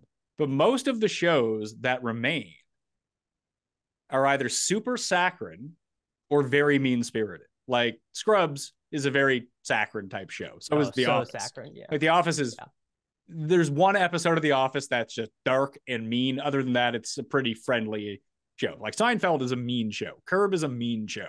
Arrested Development is a mean show. So is South Park. Simpsons, somewhat saccharine. Frasier, somewhat saccharine. So it's like an even split. But it seems like the more that you get on the polls, the more that people like it. Like, I'm just seeing like the 2 1 seeds that got passed. I didn't do the seeding, by the way. Sia did. But like Friends and Modern Family, just they stood no chance in an internet vote. I guess that's true. I mean, people tend to like things that are, maybe that's just more of a symptomatic of like the fucking culture war or whatever. But yeah, we like things on the extreme, Oh, of course. And those shows are just kind of in the middle. Sure. Yeah. Anything that's in the middle is going to be less memorable and it's going to create less of an impact. So a lot of these people are thinking about things, some of these shows ended fucking 15 years ago, longer even, so it's going to have less of an impression. And you really can't understate how much people's perception of these shows has been shaped by what memes they see on the internet. Like if a show is just repeatedly in the meme verse, it is really going to rocket up its standings. Like, can you name one Frasier meme that is popular? I can't, I don't think. No. And I mean, I've done the Frasier rant too many times at this point, but it's the demographic that let's say like I'm not necessarily the highest end of this demographic, but close to the high end. I'm 38. So let's say 45 to 50 is the highest end of this bracket. Even if you're 45 right now, when Frasier was on the air, it wouldn't have been in your demo. So there's just a lot of people who have residual hate for that show because as a kid, why would you ever watch it? Well, I guess, yeah. I would not have thought of it that way, but I think you're probably correct. Like for whatever reason, Seinfeld was so popular that even as a kid you would watch because everyone was watching it with Frasier. Although everyone was watching it. Like Frasier was always on in syndication, but you'd see it's like, oh, this is like an old person show. Like I don't understand what they're talking about. That's funny about Seinfeld is that it was such a show of its time. Like it's such a 90s show, but it's still funny now. Like it was the writing was that good. The characters interact in such a way, but it is such a fucking, like, you could never make anything like that now. No, but the entire premise of the show is the relationship between the 4 of them. It's just them being like shitty to each other in whatever random 90s situation that popped up.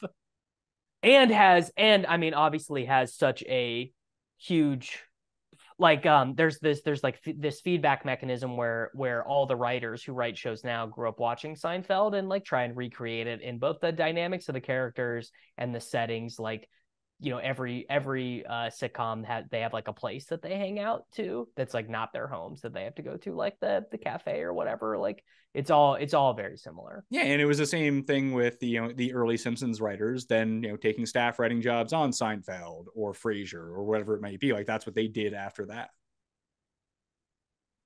I mean, so the Simpsons web spun so far out. I mean, so many great writers and animators and stuff like got their start or went through the Simpsons offices at one point. So I do have the one thing I want to talk to you about. Twitter and Twitter and Threads and Blue Sky. Nobody's ever fucking leaving Twitter. No one's ever going to Blue Sky. Is it Blue Sky or is it Blue Threads? I don't think people know. I don't know. See, I joined Threads only because it was when someone said it's like, oh yeah, it's just like linked to your Instagram accounts. It's like, oh, literally all I have to do is download this app and like it's all set up for me. Perfect. I'll make sure I get the handle that I want to get. Like now people aren't leaving Twitter. That's not happening. You're right. No one's leaving Twitter, dude.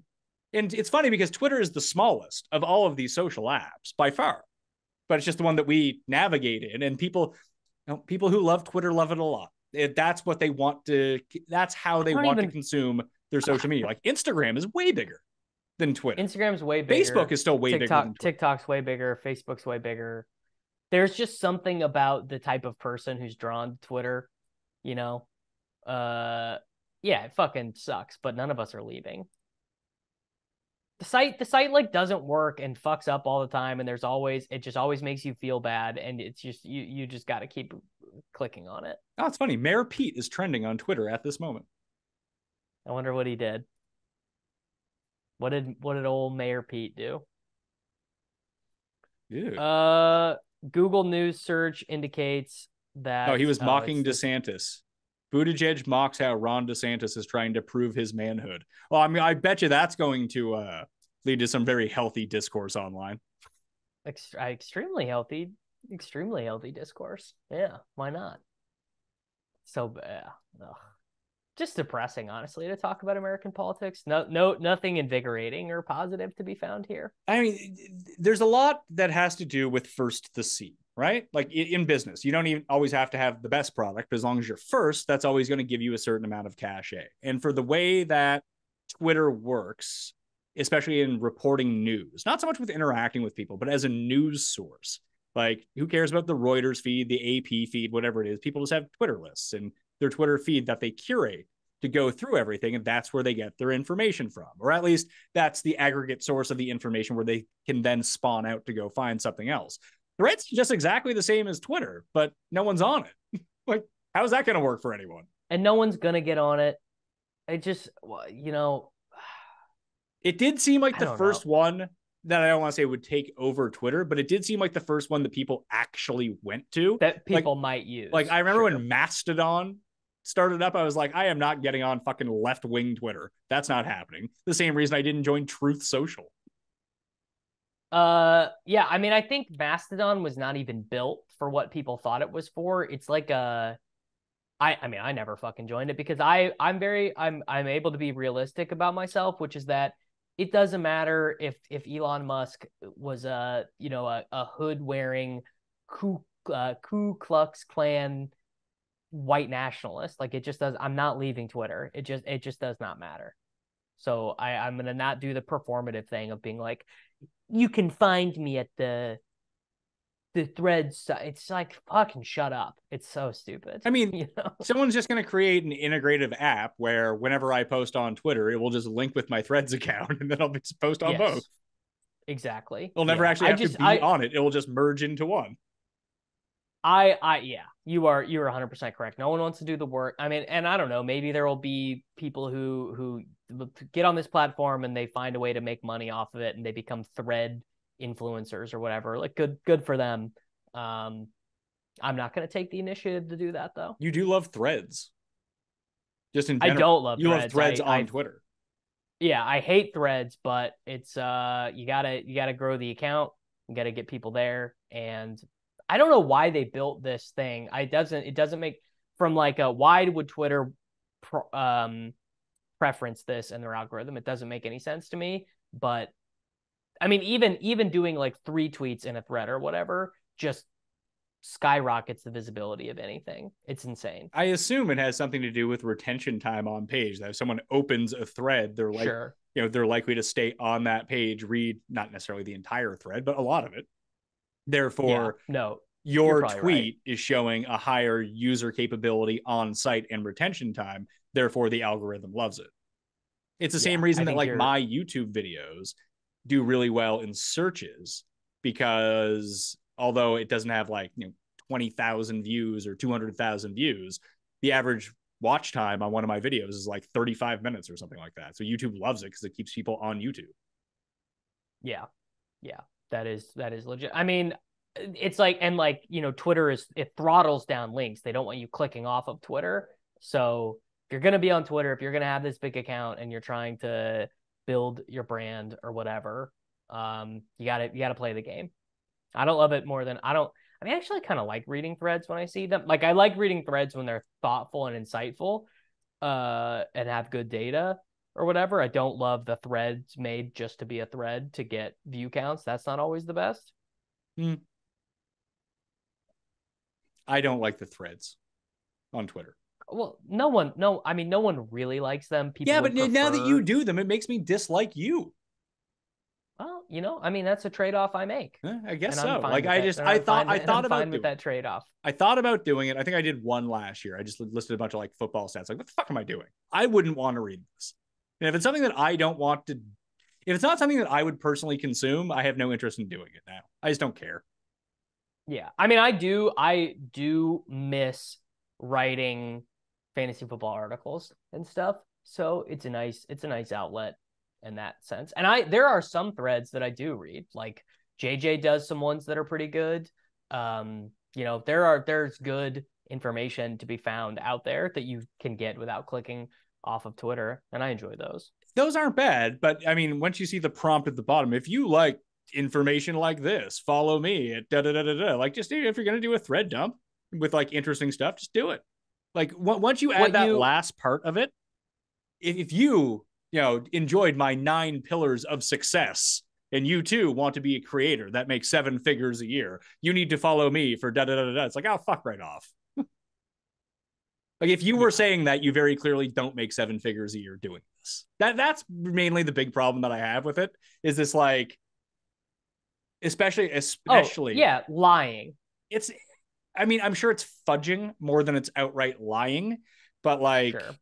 I know I don't want to take success tips from some guy who's like not as successful as me.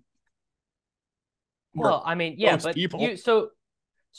Something you have to remember, and everyone should remember this, is that not everything is for you, and you can take what you like and leave the rest. Like, threads are for phone shitter, dude. Threads are for phone shitter, dude, Pat.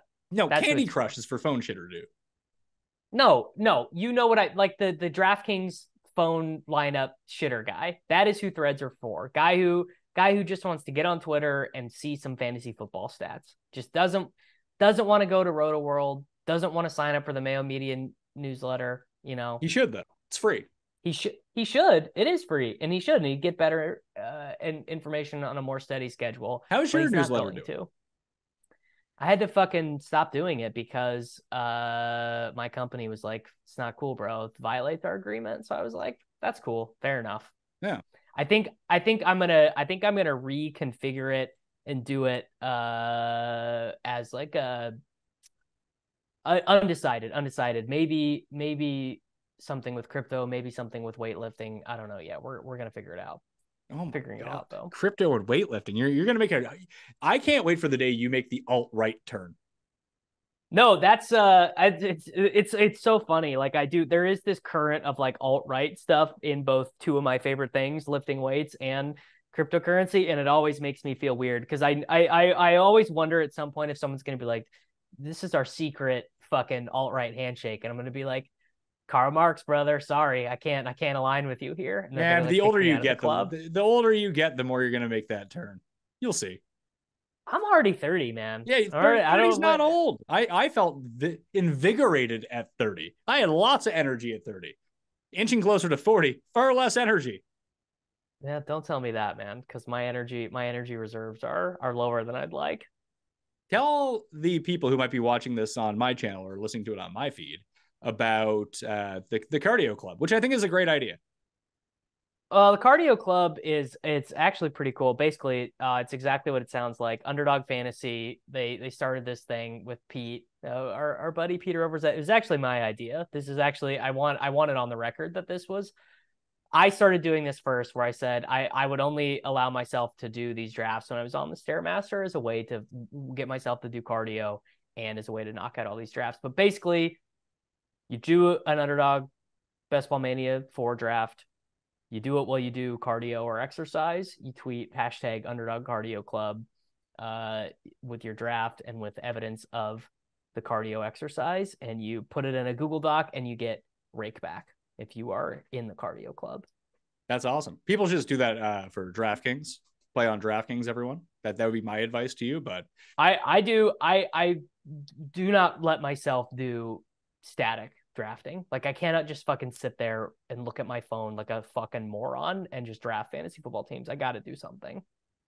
I would agree with you. Like, I'm always trying to find things. And I think that's the best way to get into cardio, weirdly enough, if that's something like, and you just do it while you're walking. I mean, it's very hard to do when you're running, wouldn't it? I've done it running. I mean, obviously it's easier to do running on a treadmill than outside.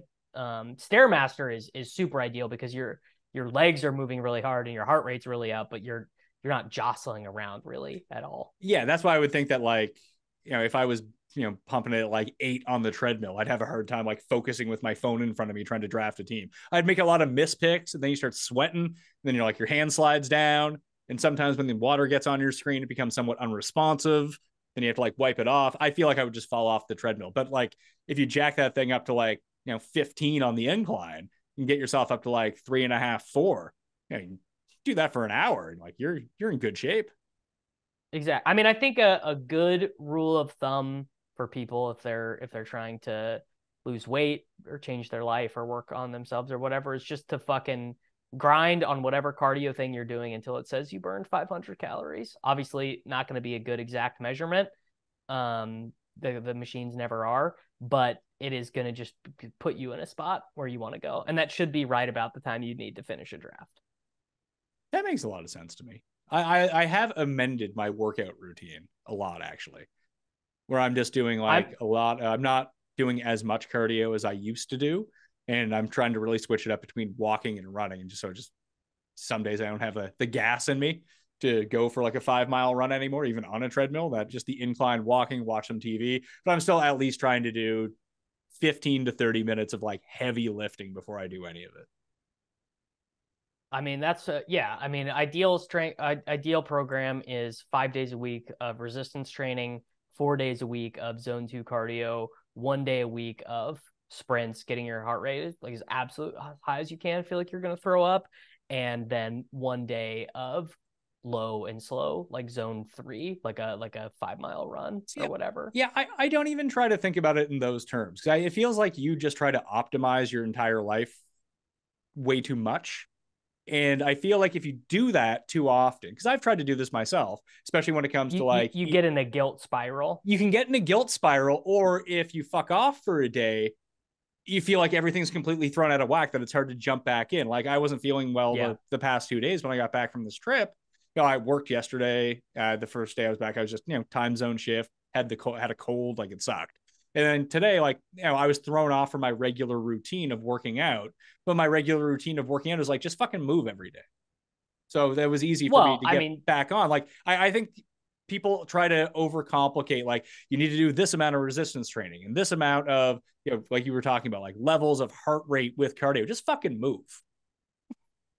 I mean, so the a priori thing before anything else is, just move. If you just move 7 days a week, you're going to be better than if you just start moving, it's going to be far better than if I send you a fucking email with like, this is what you should do exactly for how many minutes every single day of the week, because that's going to be too much for you. Right? And that's so dependent. You're just not going to do that. And that's so dependent person to person too. Like what works for me workout wise in my body has a lot to do with like my body configuration, which is, what do they say? There's like 3 types of body configurations. It also has to do with the diet that I'm eating and how much protein I'm consuming, or how many vegetables I'm eating, or do I eat like shit and I'm just still trying to keep weight off? Well, how do I balance that out so I don't gain too much weight? Like, everyone's goals are different, but everyone's lifestyle is different. Therefore, that workouts can't be uniform across the board. You need to be able to adjust it for what works for you. And like I said, like, I don't have as much time as you potentially. I don't know. That sounds kind of soft, dude. What? That sounds like being like, oh, I have this type of body or whatever. What, you don't know people with certain, like, I know a guy who's shaped like a pear and he fucking works out and eats great. He's still shaped like a pear. He's in better shape, but like, that's just what his body looks like. Unless he gets surgery or takes drugs, that's not going to change. That's what I look like, but I don't give myself that excuse. I know my diet. I know my diet shit. I don't know. I think for health and fitness specifically, blaming or attributing things to external factors or things you don't have control over is not helpful. I think it's more impactful to own shortcomings and do with that what you will. I mean, these are natural shortcomings. There's nothing you can do to change your body physiology. I have not seen any convincing studies that like what is it, ectomorph, endomorph, and something other morph are real things. Have you really looked? It doesn't mean it's not true. I say, like, when you say there's no study you've seen, have you actually looked at studies of this? Because I haven't. It's like based on what I've seen from people. Like I know people that are just naturally bigger. I know people that are naturally thinner. Like everyone's different in that way. Well, I mean, there are other really small things that go into it. Like a lot of my guess is that you have an extremely high non-exercise activity thermogenesis output. Yeah, my guess is that you are twitching your fingers a lot and bouncing your feet, and you make a lot of small movements throughout the day.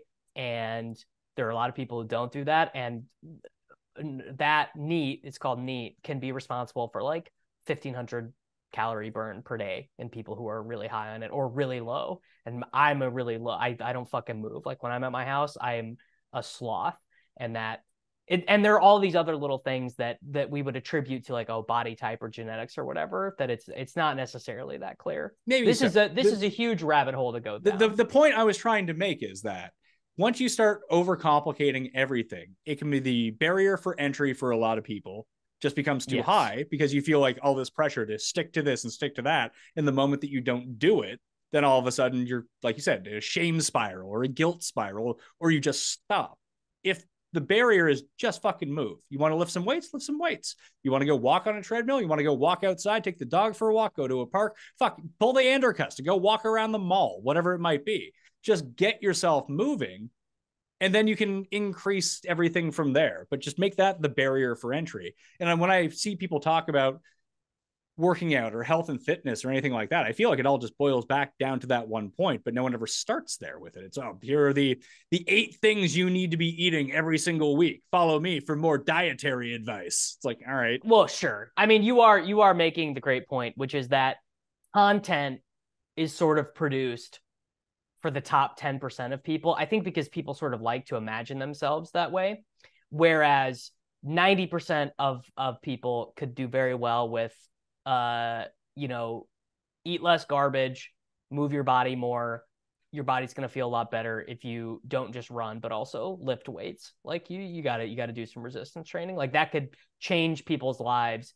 But also you can only make that video so many times, right? That can only be a fucking TikTok or YouTube video or whatever so many times. Like you got to get more in the weeds or whatever. And it's a place where content creators are at odds with what their audience actually needs. I suppose that's true. I guess that's the one great thing about covering sports, is that sports moves on. You always have new things to talk about. It's not like I've exhausted like my 3 tips on working out. I have 10 more years to go on this. Exactly. Right. So and this is something, this happens with Huberman, who does like he's like the number one sort of like health and fitness, bro science, like whatever type podcast. And he ends up regurgitating a lot of stuff and covering the same ground or whatever, because he does these crazy like 3-hour-long podcasts every single week. And there's only so much you can say, especially when he doesn't have a guest.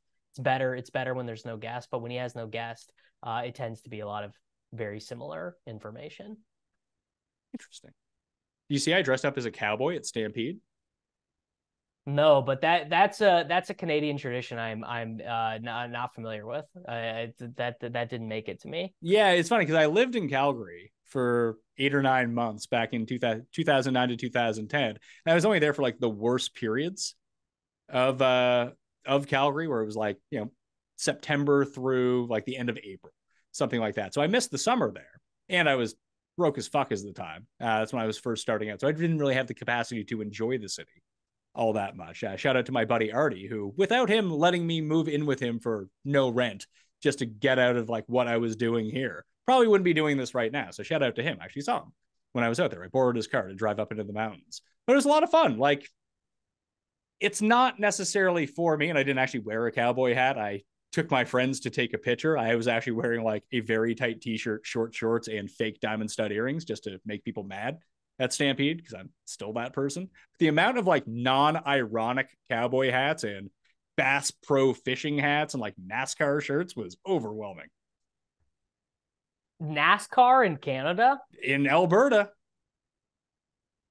Do they do NASCAR in Canada? Don't think so. I mean, I guess it's just like a it's like it's a signifier, it's a symbol of like I'm this type of person, but that's bizarre to me. Yeah, it was just not what's the Calgary CFL team? The Stampeders? The Stampeders, yeah. Why not like vintage Calgary Stampeders gear? I don't know. I actually have no idea why. It just I was shocked to see now. Like I was kind of like I went to a rodeo. That was pretty fun. I hadn't been to a rodeo in like 20 years. I mean, I think I've been to rodeos when I was young because I'm from a small town in Kansas, so they were around. Like it's good, I found it was fun. Yeah, but I found it was fun. Like baseball is fun. Like you kind of show up, you're there for 2 hours, and you just kind of get hammered. And you just hang out and get food or whatever. I didn't like how like I didn't quite know the rules of hanging onto a horse while it's bucking, and then they had the good bull stuff at the end of it. But like I couldn't bet on it with like from my phone or with anyone around me. I was like, I'd really like to be betting. Oh yeah, that's horrible. Like they are missing out on like a good degenerate portion of the audience that would want to bet on this and can't. Yeah, there should be like a dog track or whatever. That should be an option, like a clear out. You should be able to bet on who wins, how long the guy stays on, or whatever. They are missing out. I just DM'd you the picture, by the way. I did. Brokeback Mayo? This is Brokeback, dude. I don't think diamond earrings are your look. Oh man, I wear diamond wouldn't be my earrings. look either. I usually don't wear that big of diamond stud earrings in my day-to-day life, but I was on vacation. I had to go all out on that. Yeah. I think that diamond earrings I probably thought were really fucking cool when I was like 22. Me and Tambo both rock the diamond stud earrings.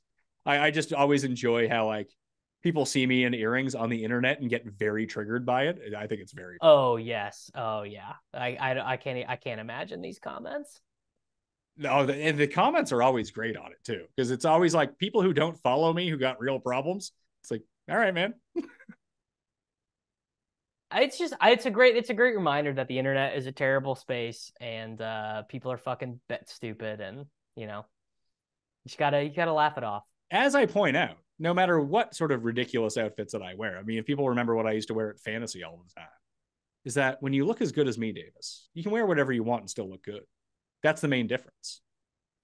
That's a great point. That's a great point. If you're handsome enough, it don't matter. It don't matter. And I'm not even that handsome. Imagine if you were way more handsome than me. You could wear literally whatever.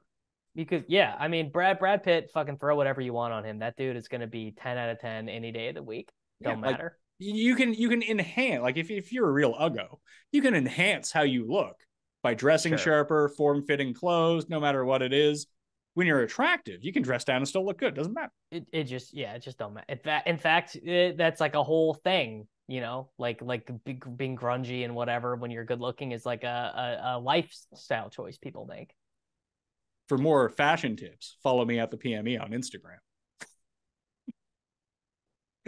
There we go. Are we ready to land this plane? I think so. I think that's it for me. All right, everyone. The PME, Mayo Media. Let's subscribe on YouTube. Like it. Like the episode. Smash the like button. Smash it so fucking hard. You need to buy a new iPhone. How about that? Punch your fucking phone. Punch your computer. Smash the like button. Follow the PME on Twitter. Follow me on Twitter. Subscribe to the Takecast, and we'll both be back with you very soon. Mayo experience.